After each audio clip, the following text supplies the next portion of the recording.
Welcome to the Holistic Pathway podcast, unscripted conversations on mind, body, spirit, and entrepreneurship. A brand new video series podcast where we dive deep into the holistic integration of life and business. I am Tammy Coyne, your holistic alchemist, helping you change pain into possibilities and possibilities into purpose. Today's chat is with Jennifer Blocker. And after spending over 35 years working in healthcare, she decided to follow an even deeper lifelong calling, knowing in her heart and mind there must be other ways to share healing and preventive wellness. After completing her bachelor's in metaphysics from the University of Metaphysics in 2019, she created her own aura booth, photo booth, using it as a pop-up portable aura photo booth at psychic and metaphysical fairs. She then took her vows of ordination and became a minister to help with the lack of clergy in healthcare for families dealing with loss. From that choice, she also became a marriage officiant and offers small weddings, or her favorite, elopement packages. Next, she became a certified yoga teacher and most recently is currently opening a small studio in Phoenix, Arizona. Jennifer is also an intuitive healer, a traditional Reiki healer. She facilitates yoga nidra and creates healing-infused chakra and Japanese kanji art. I hope you enjoy today's conversation, and we look forward to seeing you on the other side. Thank you so much for watching. It is so great to see you. Thank you so much for being willing to come on and have a conversation with me. I know we met actually in school during a class, and it's such a delight to meet you. How are you doing today? I'm great. I am so grateful that you invited me to be on your podcast. You're such a beautiful, kind soul. You're like the gravity that draws people and a lot of fun. Really glad to be here. It's been a beautiful morning. I'm full of enthusiasm. I'm going to try not to be bonkers bananas because I can be a little silly, but I feel so comfortable to be silly. And I am so excited to see what kind of stuff is gonna come out of us today I that we didn't even know we needed. it's so true, and I love the funny and the silly because I'm how grateful. challenging is the human experience, right? It is so challenging that sometimes we forget to have fun and we forget to be silly. And so I love the fact that the very beginning of what we're talking about here is just about maybe being silly. Oh, something in one of our very first classes together, the instructor, Kamini Desai, for our Yoga Nidra, mentioned something that hit me so deeply that it stuck with me. And that is when we are busy that and so focused on something, everything else becomes a burden. And it's true. All these things that we think are a burden are the things that are likely the ones we're going to remember and wish that we would have given more attention to. And Yes. being able to pull it in during the busyness to realize that that thing that you thought was in the way is actually your way to finding your peace. And yeah, so That I'm glad is you're here. perfect, and the viewers who have heard anything that I've done know that I have a significant history of trauma and abuse and loss.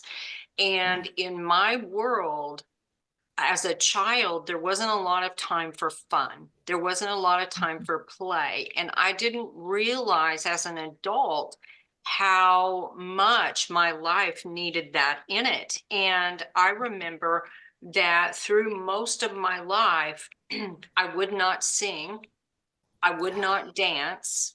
Oh, I would not do any of those things in front of people. It was mortifying to me. And now once a week, I meet with my grandson and we do dance parties on Zoom and, or we do stories. And, this is great. And I've gotten to where I'll even work with clients. Um, and I may just break out a spontaneous dance party with them because we all need it. We all need Yeah. the fun. And for years, would have been mortified to even allow myself to do that kind of thing. So how has fun, have you found a lack of fun in your life, and have you brought it back in?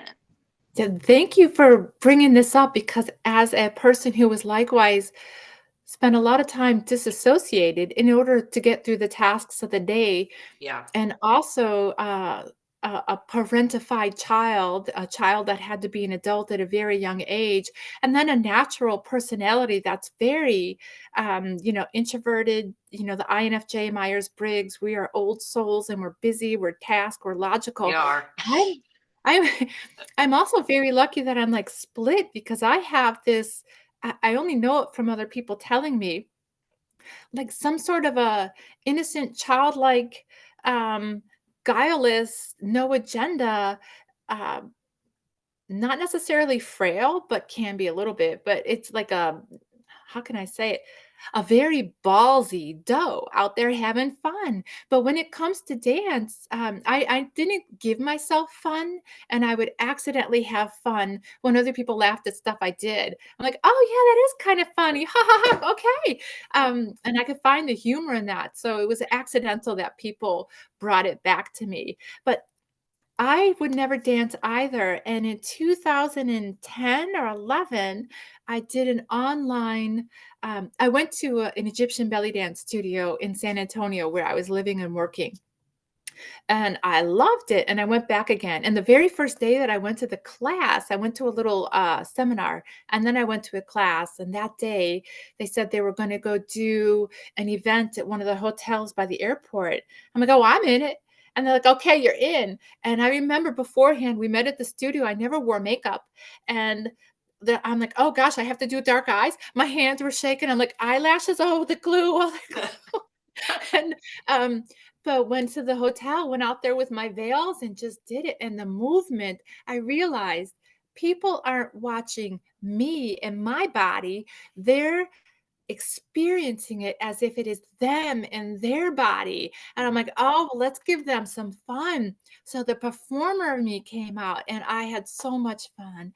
And I now I enjoy it. And in my new yoga studio, I'm excited because the advanced sequencing class that I'm in, we are having permission to make it our own. And I thought, well, I've got my veils and I've got the music, so, one of my classes is going to involve not making people dance, but I'm going to talk them through the movements, which is dance. It's like step your hip forward, and you're just doing the movement, but your body is feeling the dance to move the energy.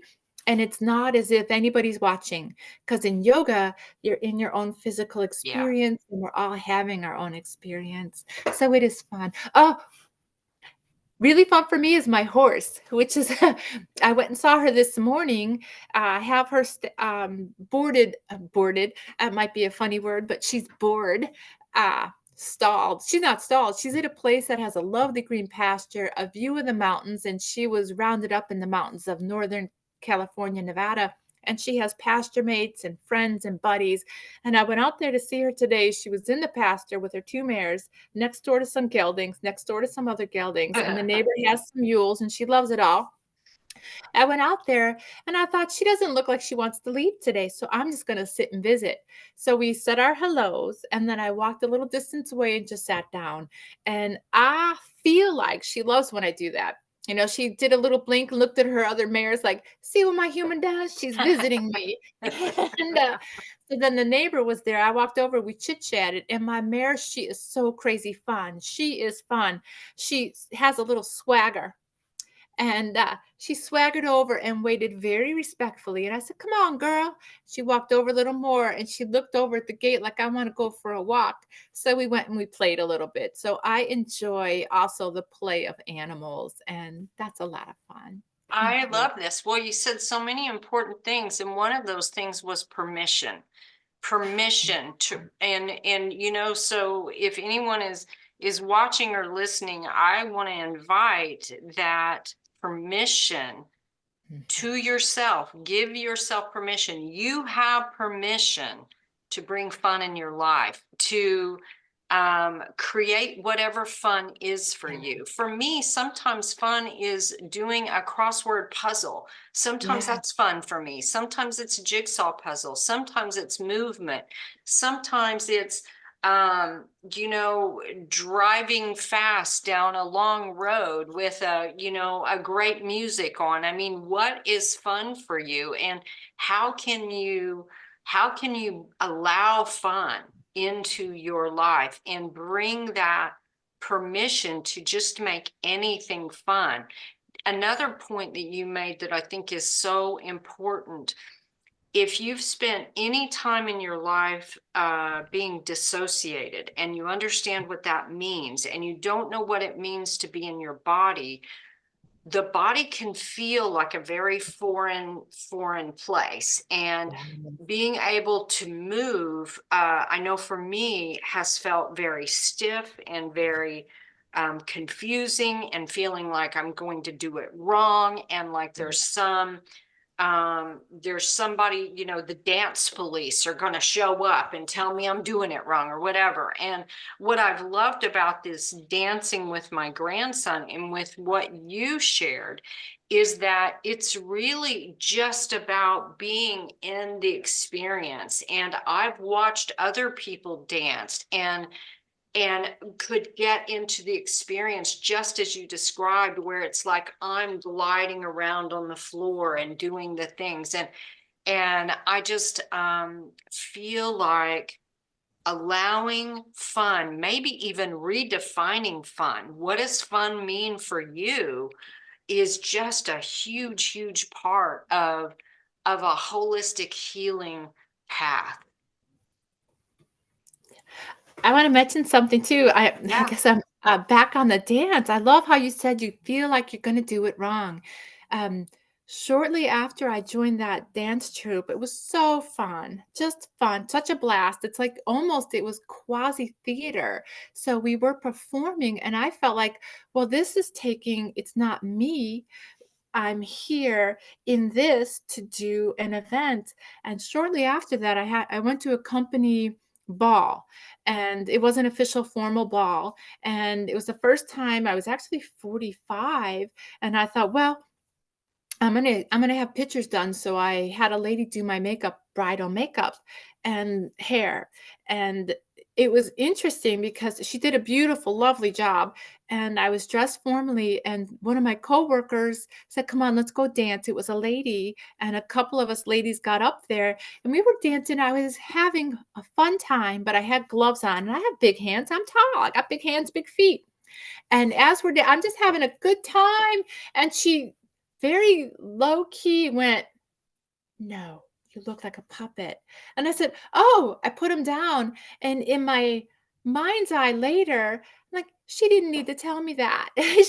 But now, since she did, I want to internalize that and make a comparison. You know, as a teen, sometimes we can be embarrassed by our parents. And I Yeah. remember as a teen, I thought, gosh, why does my dad sometimes wear clothes that are a little rough around the edge? And then when I became older, I thought, you know what? I like occasionally wearing a little rough around the edge clothes. I don't have to try to put on airs. I'm wearing something junky. I'm doing yard work, and I'm going to the store, and I was okay with that. Yeah. I realized I want to give myself that same grace when it comes to being awkward. Like, yes, I'm awkward. And you know what? I'll find an awkward person to dance with me. Speaking of that, OMG, when I was living and working in the Mojave Desert, a friend wanted to go dancing. And so I'm like, sure. And it was a man. And he said, you know, he's from Texas. I'm like, oh, I love Texas. And he said, it's two step. I said, okay. Well, it wasn't necessarily two-step, but in my mind, I realized I'm not going to correct him. If he offers me an opportunity to break away, I'm just going to do my thing and come back to join him until he's ready to release me again.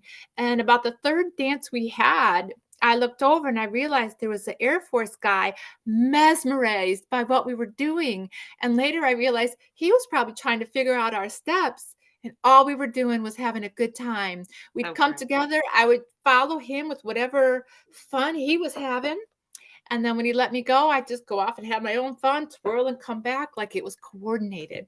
So, yeah, finding somebody who lets you be awkward and enjoy your own space is amazing. And I Well, guess what's the first one? everything that I do is about, and it's called unboxing your authentic self. And Oh, the reason that I called it that is I found myself in so many boxes over the years, whether it was a box because of a job I had, or because of the mhm. town I lived in, or a particular religion, or a relationship, or always in some sort of box where I did not feel free to be who I was, because the truth was I didn't know who I was.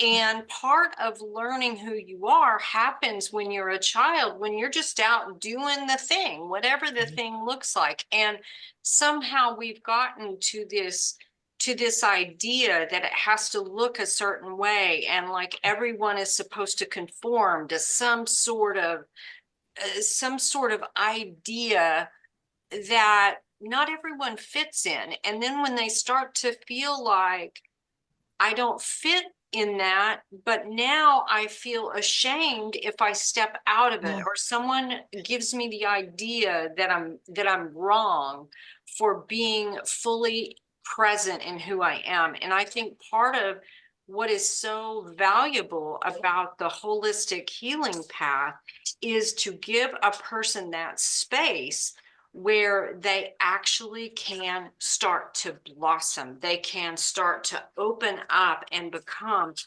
more of who they are, not someone else's idea of who they are, but actually feeling in their body what feels right for them. And I love everything that you said, because the woman, I'm sure, had a well-meaning, Yes. she was probably embarrassed of herself and instead put that on you. And oftentimes these kinds of things happen. People make these offhanded comments to us, and we may carry it for life. And they've gone on about their business, not Oh, yeah. knowing that they've impacted us in that way.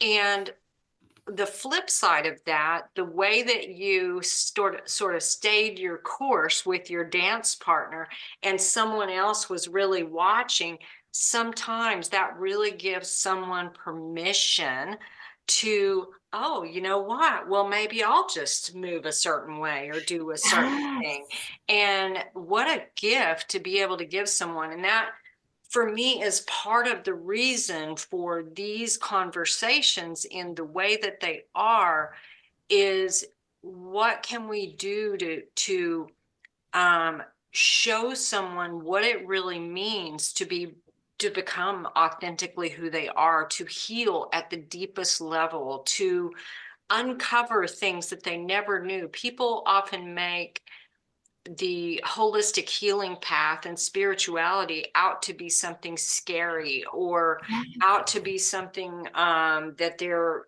I don't know what they think, they're going to sprout horns and fall off the edge of the earth or something, which none of that is true. And Mhm.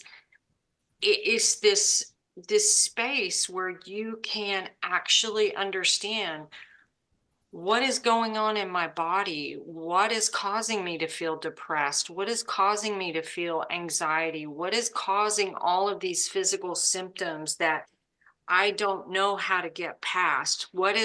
How do I find joy? How do I find fun? How do I find freedom and stillness inside my own body? I love how you mentioned on shame, because that is huge for many wounded people. I'm saying wounded people as someone who carried an illogical shame. Well, now I know it's not illogical. I know where it comes from. As a child, um, shame is for things that you thought you shouldn't have done. And a lot of us wear shame that's unwarranted. And even if it was warranted, shame serves no purpose. Um, uh, Acceptance serves a purpose. Forgiveness serves a purpose. Shame is like going around with a nail in your tire. Don't, don't, don't, don't, don't, don't. Well, if you that's not serving a purpose. You could take the nail out, plug the hole, fill it with air, and bounce on down the road completely. And living in your authentic self, I'm very lucky at a young age. I found out even after I was a little geeky, was hindsight, still am, but it's all good because I'm blossoming in it. And I realize we're all different flavors. And when we blossom into ourselves, we give other people permission to blossom into their selves. 100%. And Yes. I read something, a book by a Buddhist monk, Pershan Shodran. I'm probably getting her name wrong. And in there, she mentioned how as we walk around, our universe revolves around us, and yet we're not even significant to a passerby. As a little bit of a perspective as well. I liked that. And I think it's okay for our universe to revolve around ourselves as long as we are able to open our eyes and look around and see as well.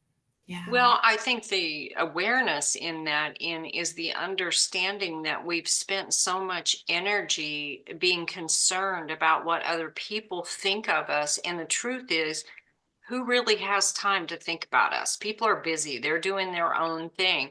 But in the event someone happens to notice us, well, how great would it be if we are fully in our authenticity and they go, hey, I want more of that in my life. I think that is beautiful. You mentioned shame. I want to mention guilt also.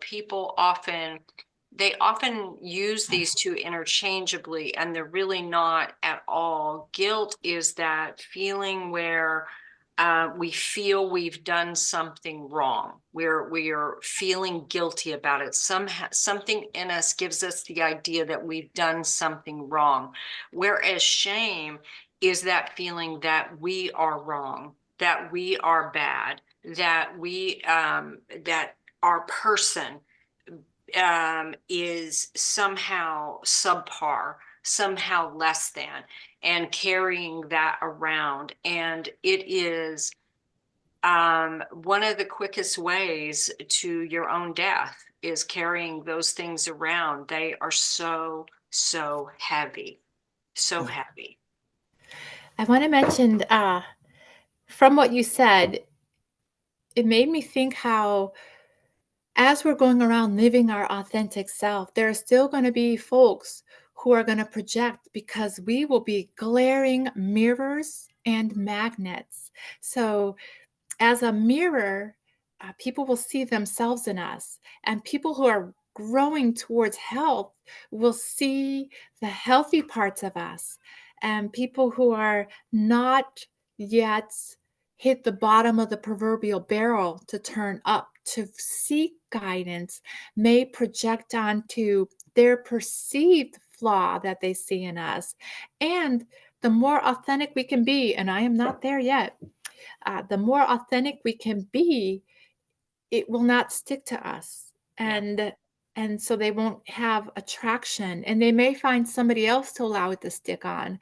I know some of my sticky bits, and sometimes I see a lesson coming that I've learned so much, and I might be wrong, but my gut or my intuition says, oh crap, it's coming again, where I get my ire up, where I just don't want to visit that lesson again.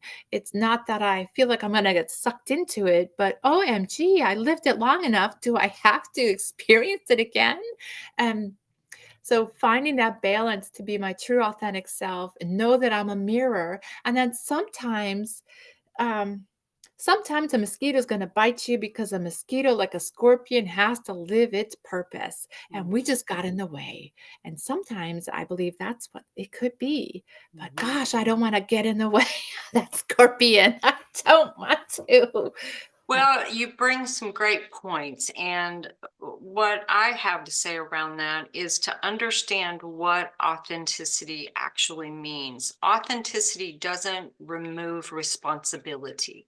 It does not remove responsibility to recognizing that as valuable as you are, you're also not the only one in the room, not the only one on the planet.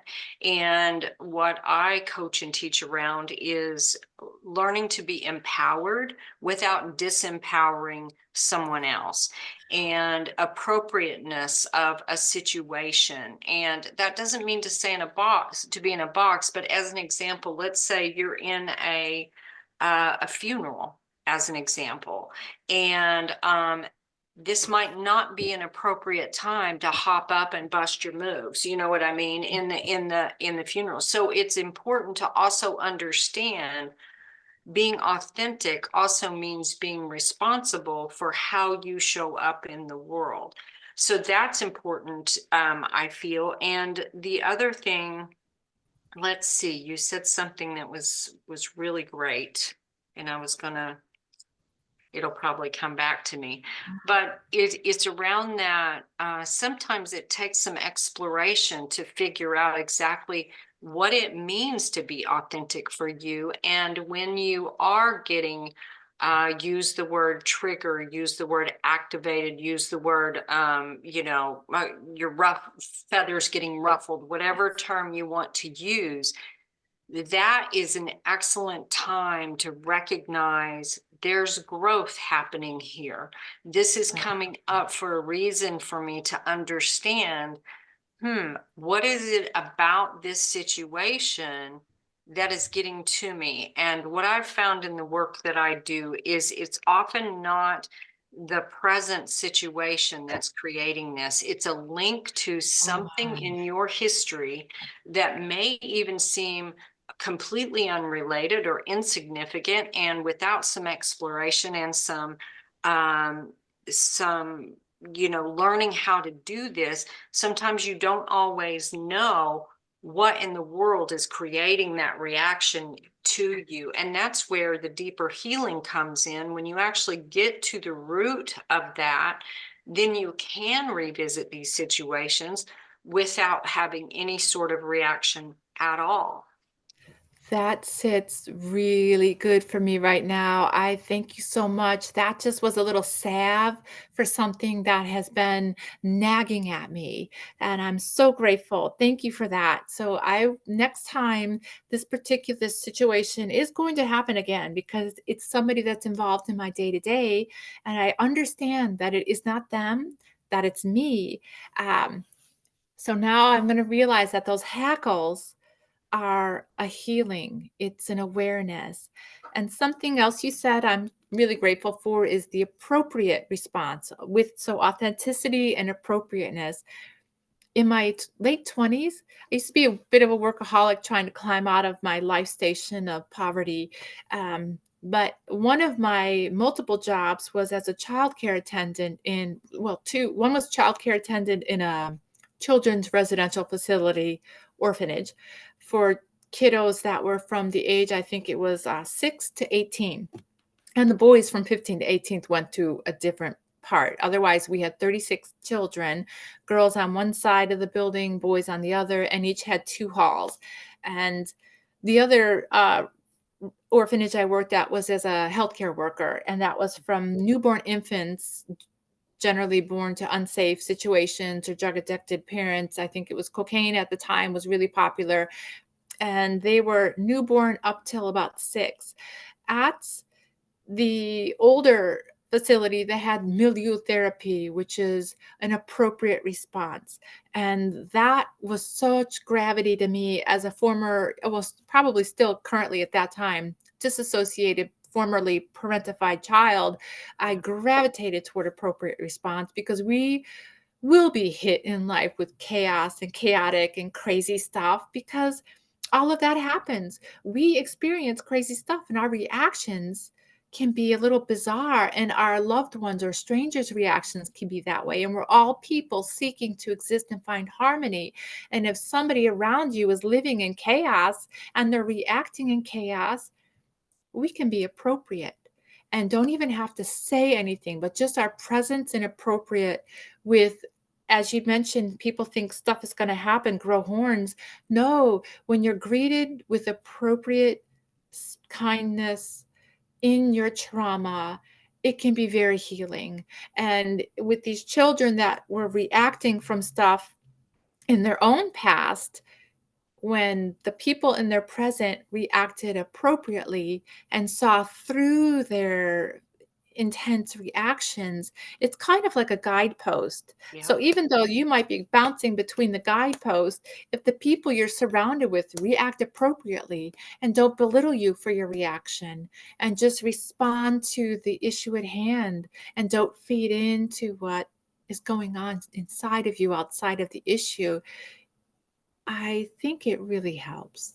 I like It's that. so true, Jen. In fact, that word appropriate can be used in so many ways. And to me, when you were talking, I began to think about the word appropriate and imagine that appropriate is being used in different contexts, and appropriate is not to be used to keep you boxed up. It's Right. not in that way at all. However, appropriate means different things at different times. So Mhm. exactly the definition that you used, let's say you have children who have come out of chaos, come out of trauma, they are dysregulated, they are going through all of these different things, and having someone acting appropriately by being a steady person is exactly what is needed for what they're going through without judgment. This is a completely weird way to use appropriate, but Sometimes it's tough. let's say someone is, I don't even know what the correct term is now. Let's say someone lives a lifestyle where they don't wear clothing, as Yes. an example. Okay. And that's their lifestyle. And yet maybe their job is working in an orphanage, as an example. You can have whatever lifestyle you have, that would not be appropriate to have that within the context of where you work. That would not be an appropriate situation. And thinking of one of my very favorite quotes of all time comes from Viktor Frankl, who was a Holocaust survivor. And I often get quotes completely wrong. And the gist of it is abnormal behavior in abnormal circumstances becomes Yes. normal behavior. And so sometimes appropriateness is based on the situation. I came Yes. out of situations that were life threatening, some of which required going into hiding and these different things. Well, the way that I might have needed to act in those situations would have been very appropriate for the situation. They might not have Yes. been very appropriate for another situation. So it's Oh, it's a important to continuum. understand that everything is not always as it seems, and everything is much deeper. There are many, many, many layers to everything that we do. And that is another reason why I believe the holistic lens is Yes. a space to help a person untangle whatever it is that is keeping them from fully expressing who they are and maybe even stepping into their higher purpose. Yes. Uh, Appropriateness is within a continuum. Someone looking at the outside, and I've experienced this in healthcare even when a new person into whatever case or client or help patient you're dealing with, or a person who's new to healthcare, or perhaps a person who just doesn't have the wherewithal to understand that in your ability to communicate with your patient a way that's, I mean, it's the patient's choice in what they do, and it's our responsibility as a healthcare person to help them see their options clearly, kindly, and not coerce them. Mhm. And knowing that sometimes there may be an issue for them that's not necessarily related to the outcome would be optimal for their healing. Let me try to find an example. Say if it was an elderly person with a little bit of dementia who just cannot stand the color blue, and wants to have their coffee in the morning, and the rehab facility that they're being told to go to has a blue front building and says they have to have their coffee in the day room. And yet this person needs some physical rehab for 2 weeks because of their new knee. Yet they have a little bit of confusion because they're not at their home and they're not in their regular area and they're getting medicines and woken up all the time. And if the nurse were to come and say, well, why don't you want to go to that building? It's the best building. And they don't listen. So appropriate in the continuum of this person who's feeling severe anxiety would not be forcing them to do that or just allowing them to shut it down. It would be give them some space. And sometimes the appropriate is when the chaos is up here, yes, we're not going to stay down here because we're too far away. We're going to join them. And we can join them because we've all, well, I guess I shouldn't say we all, but generally the intensity as a healer, visiting somebody at their level of intensity, if that's where they need to be met, that's where we'll go Yeah. because that is in love, that is in compassion. You can't take a thorn out of somebody's foot if you're across the street. You got to Mhm. go over there and help them take the thorn out themselves. And So, also recognizing that when someone is acting like a crazy person, no, like, I guess um, I'm very not wrong word probably. sometimes there is, I know in my own life going through healing, there were times where I might have acted like a wounded animal. And if you've got a wounded animal, you have to tread lightly and understand that the animal is in severe pain. And Oh, the way that that's they are acting at you isn't about you. It's about where they're coming from. And if you can meet them there and help them, yes. and you know, it happens with animals. I had a cat at one point that had been abused that I adopted from somewhere, and he would not come out from under the bed. And so every day I would go and I would lay on the floor and I would talk to him under the Yes. bed and I would say, hello. Now, I wasn't going to grab his leg and pull him out from under there, just like you wouldn't do that to a human. Instead, I just talked to him every day. And then one day, he just came walking out into the living room when he was ready and he felt safe and he felt comfortable. Yes. And, you know, that is part of what this holistic healing is all about is meeting people where they are, and sometimes it is meeting them in the chaos and being being a place of understanding, a place without judgment, but also standing strong so they know maybe they can fall apart now and it's okay because this person is creating a safe place for me to do that, you know. Oh, yes, and if until you process something that's gonna make you fall apart, you can't the longer you keep it hidden, the longer it's gonna prevent you from blossoming, and when it comes to animals, I've seen this with horses, and people. It happens to people as well as you described. It's heartbreaking.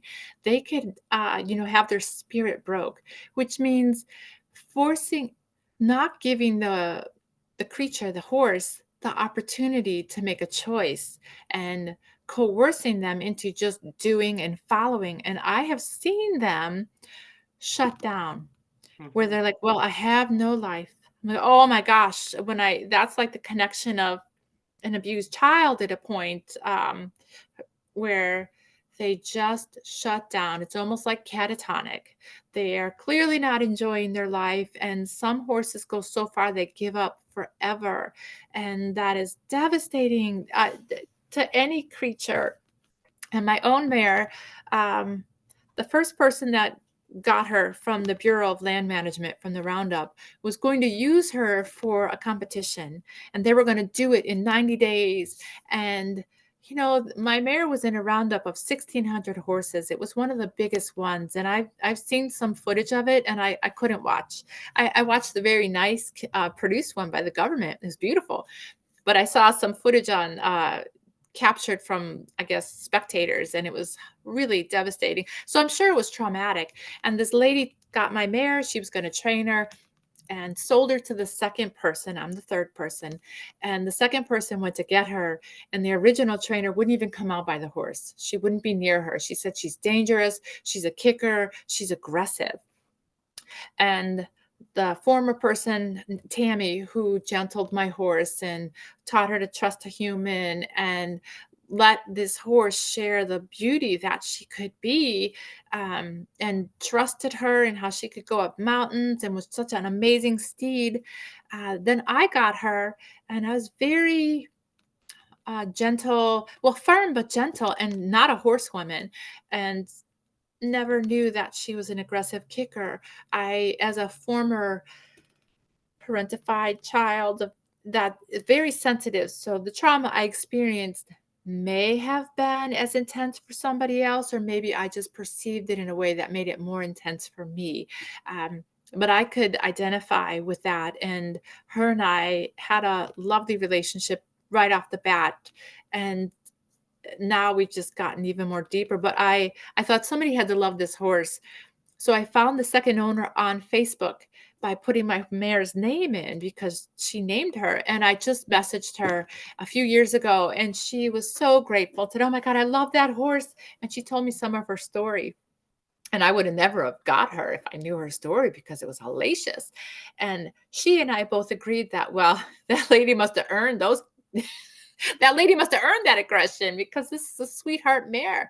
But if somebody would have kept pushing her past that aggressive, I have no doubt she would have shut down and just lived a miserable existence. Well, and this is exactly what happens to humans. You may run across someone out in the world who's acting some kind of way.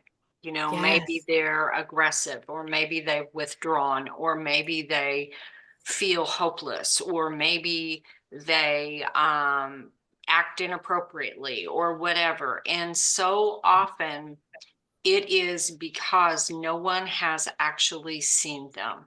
They have Yeah. been carrying around all of this stuff all of their life and never quite figured out what to do with it.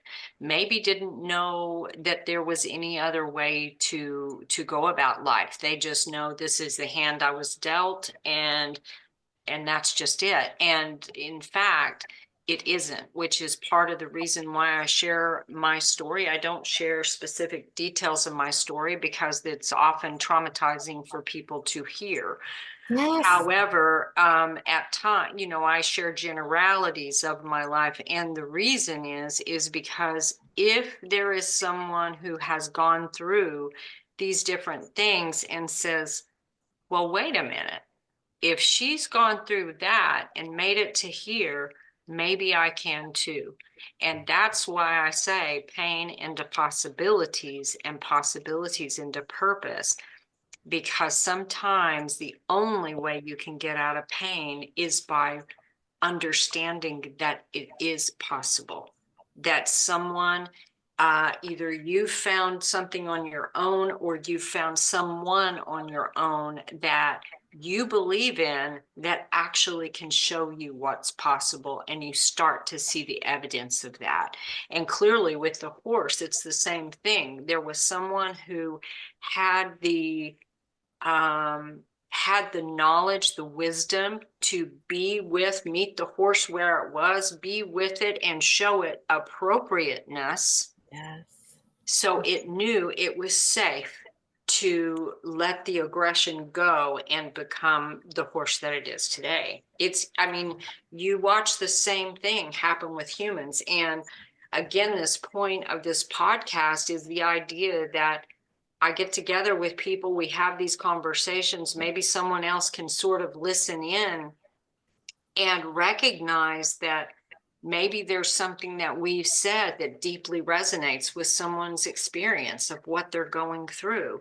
And using all different kinds of analogies and stories and metaphors, and because you never know what's going to be the one thing that really helps a person find their way out of such darkness. I have one thing as well.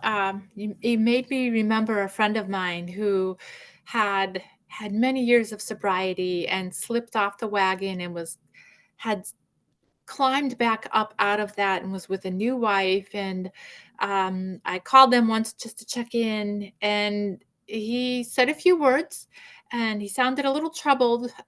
He is a healer, and his wife is a healer with him. They travel and they do amazing healing. So many people depend on this person. And so they put it on speaker, and I talked to his wife, and she just described a couple things that he's a little cranky. And I said, well, you know, the cranky's kind of a good sign. It means you're fighting it. You know, you're struggling. You're trying to hold on to it. So that cranky is a good. You're not giving up. And they're like, oh yeah. So it was very nice to share that. But it's true. There's a point, even when you want to do something, that it's difficult and you're going to feel cranky. It's almost on the flip side of it. Instead of slipping into apathy, you're struggling to hang on like a lifeline. And sometimes, if something is your lifeline, take it as a lifeline. You know, use a crutch in a different crutch, not a crutch of escape, but a crutch to hang on to move forward until you can let go of the crutch and walk on your own feet in your power. You Yeah. know, I love that. When I began my journey into being a holistic practitioner, one of the things that I had to do was look back over the stories of my life and figure out, how did I get here?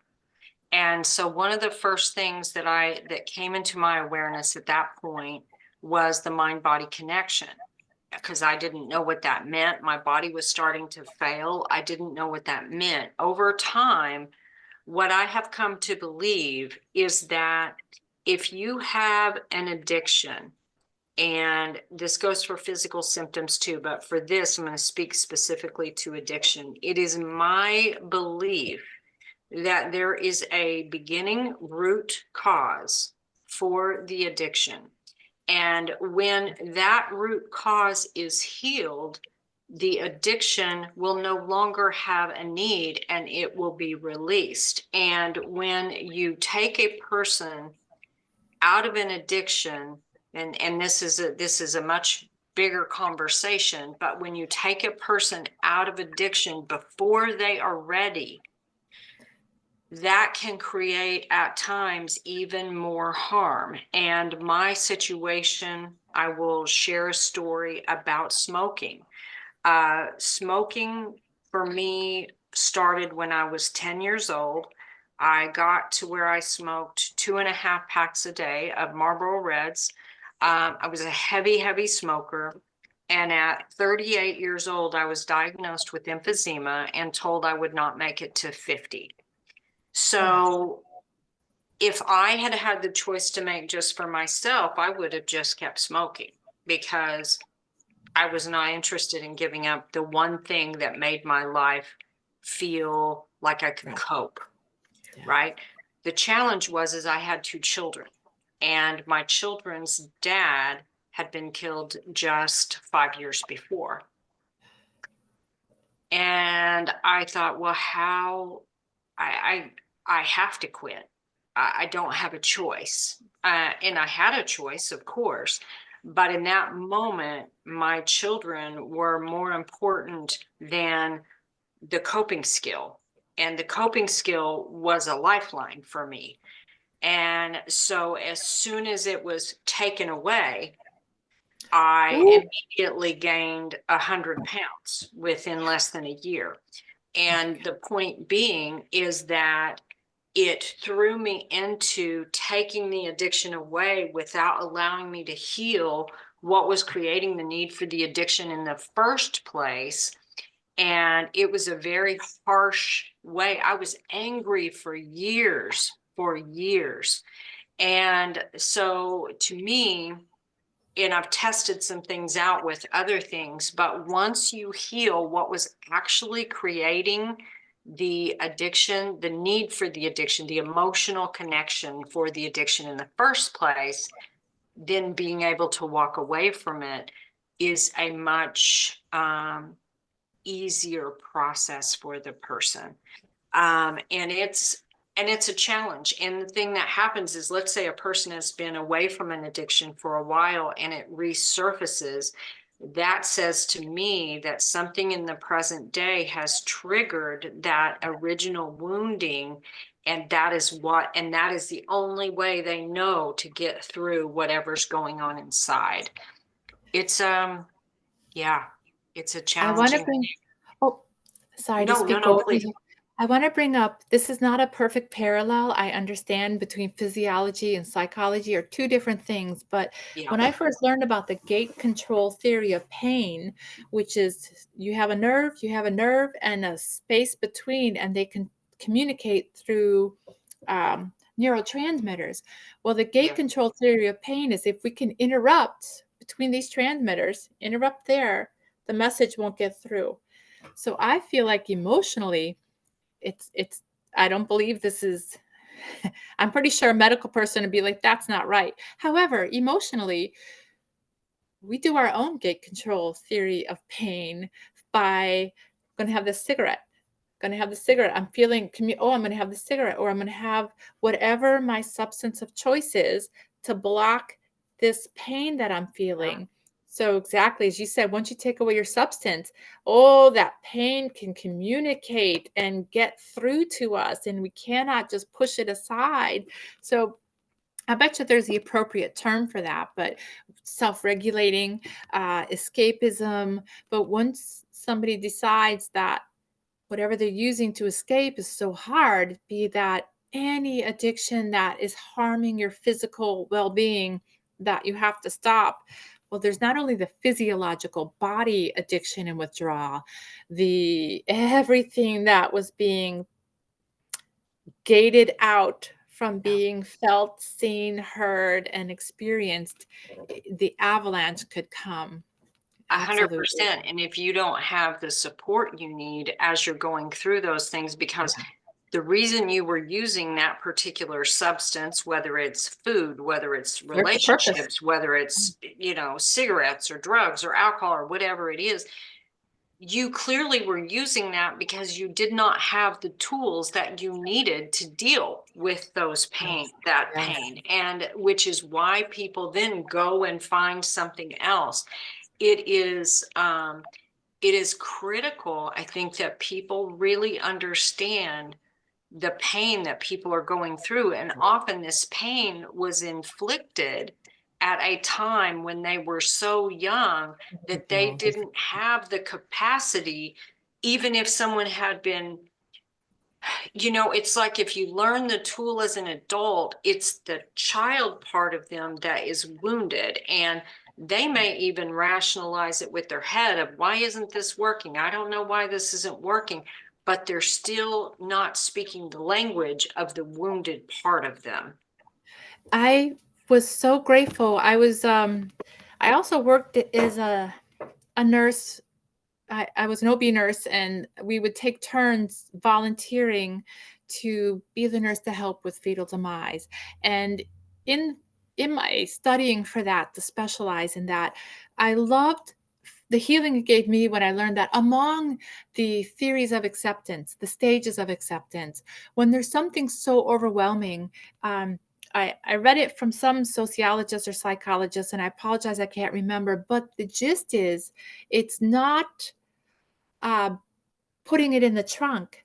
When you're trying to live your day to day life and you're dealing with ultimate confusion and something so heart wrenching, sometimes at some phase, you're going to have to put it on a shelf so that you can go brush your teeth and that you can feed yourself and you could take a 100%. shower or go to work. And just know that just because you put it on the shelf doesn't mean you're leaving it alone as long as you don't leave it alone. Because if you leave it alone, it's going to come back and get you.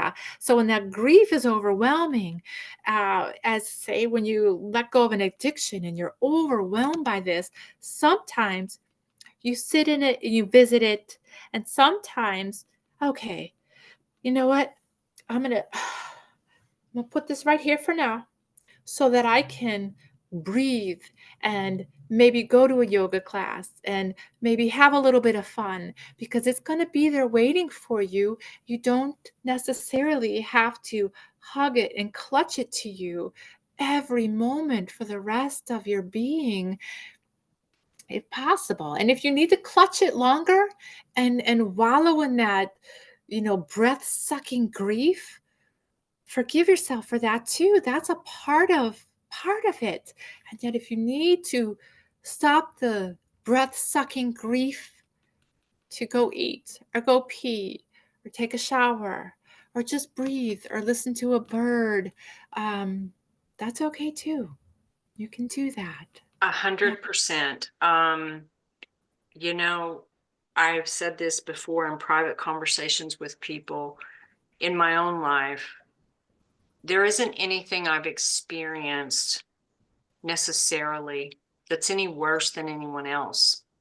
Uh, The biggest challenge, I mean, maybe some of them are pretty horrific, but maybe the problem is the sheer amount of them that were happening at one time.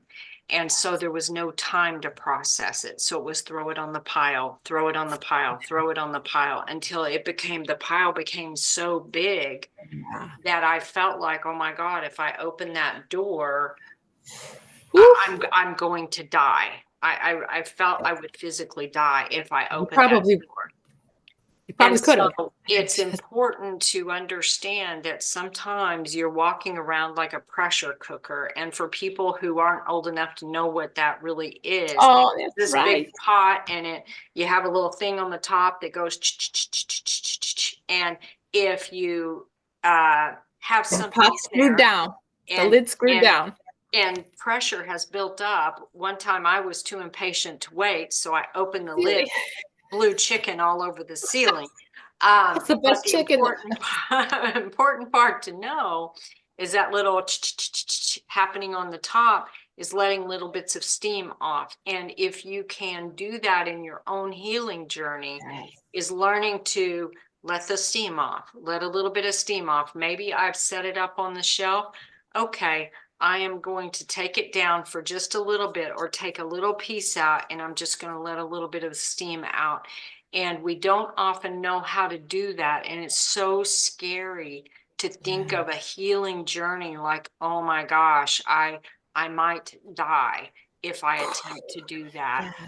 And the I thing love about that. it is it doesn't feel good. Let me be clear. It does not feel good. And yet what does feel good is getting on the other side of it and not having to carry that shit with you around anymore, you know? Oh, Tammy, I've taken to letting perimenopausal people know that going through, I guess maybe there's a parallel, going through menopause is a lot worse than being in menopause. Yeah, So, for sure. letting For yes, sure. I it's will like attest.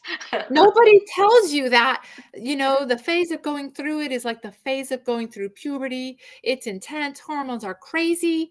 Oh boy, it's intense and strong and powerful, and you're going to get brain fog. You're going to blah, blah, but you're going to come out the other side and you're not going to be in that way and that chaos. But that pressure cooker. So if you're coming to a therapy to heal, generally your holistic practitioner is not going to rip off all your protection and cause you to melt on the floor and crumble or have to go into inpatient admit for behavioral psychosis. Hopefully not. Hopefully they're going to let you come in and take it off the shelf and that pressure cooker, let some steam off, let some steam off. It's going to hurt, it's going to not be comfortable. I love what you said, Tammy, but that little pressure that eventually there's going to be less and less and less pressure.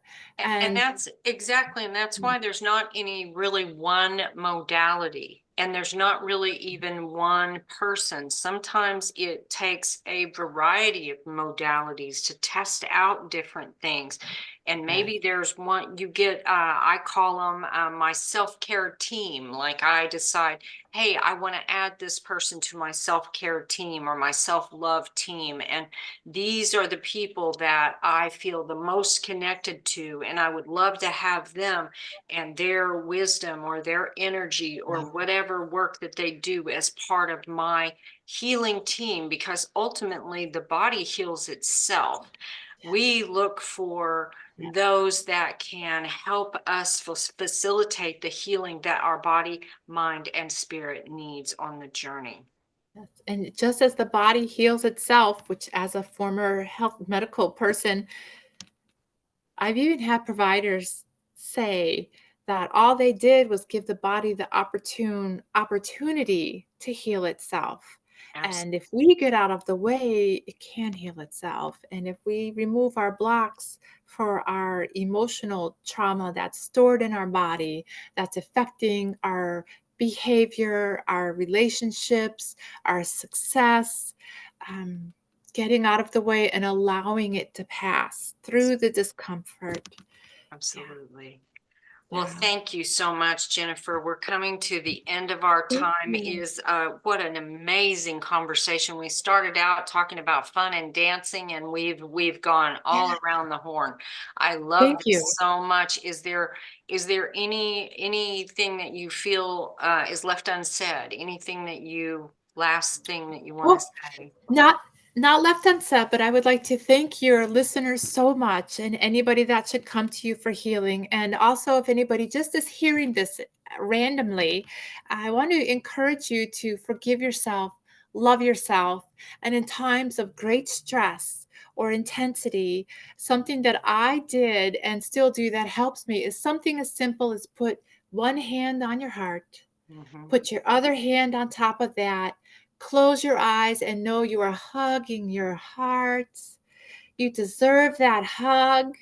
You can hug yourself. Our hearts have resonance. And I am such a big, strong believer in the heart. And horses' hearts are amazingly and huge. And when we are around a horse, their resonance of their heart energy affects our heart energy. So our mind and our heart are connected. And if we have tension, our poor little heart is feeling it. So give your heart a break. Hand on your heart, the other hand on top, and you are hugging your heart. Let your shoulders sink, close your eyes. Even if it's in the bathroom while somebody's screaming outside, you can tell your heart it's okay. Pat your heart and know that you can do this. A hundred Thank you. percent. Thank you. And for Thank you. those listening, thank you so much for watching another episode of the Holistic Pathway Unscripted Conversations on Holistic Healing, Mind, Body, Spirit, and Entrepreneurship. I am Tammy Coyne, your holistic alchemist, helping you change pain into possibilities and possibilities into purpose. Join us for the next episode. Thank you so much, and bye-bye. Bye bye.